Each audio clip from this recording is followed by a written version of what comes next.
So now I'd like to invite Mr. Jim Boudreau, MLA for Guysborough Sheet Harbour, to come up and say a few words. There are lots of players here today, and it's great to see such support for the Port of Sheet Harbour.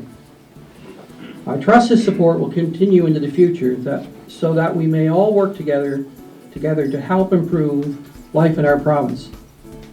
Considering the historical out-migration and loss of services in rural Nova Scotia, we should all be deeply concerned with keeping our children home, providing them with job opportunities and prospects for the future. I know as your MLA, I am certainly dedicated to that important objective.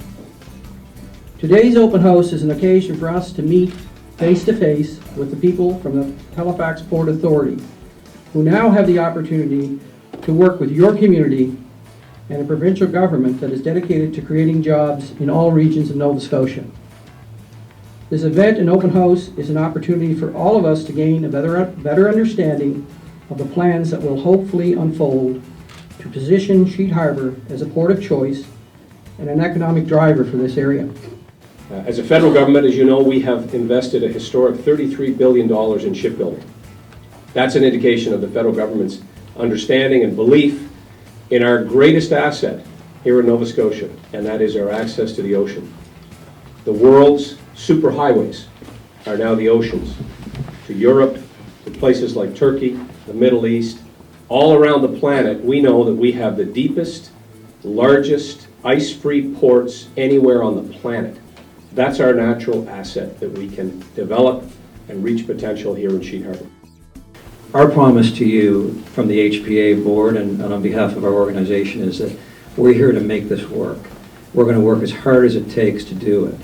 There was talk about marketing from Minister McKay. We were already marketing, and before the ink was dry on this deal, there was marketing going on. Logitech is one of the largest stevedore companies on the East Coast, and we operate in the St. Lawrence River as far west as Churchill and Thunder Bay and down through the U.S. East Coast.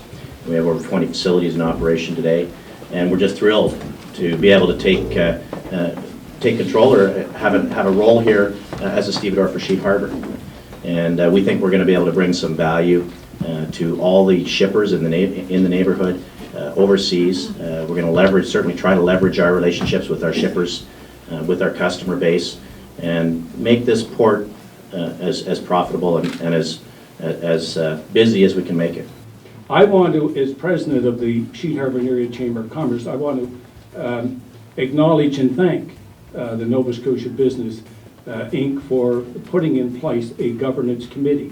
It was important for this community, for the people to have a say as to who was going to take over the management here. And the good news is they will continue to have a say as to how it operates.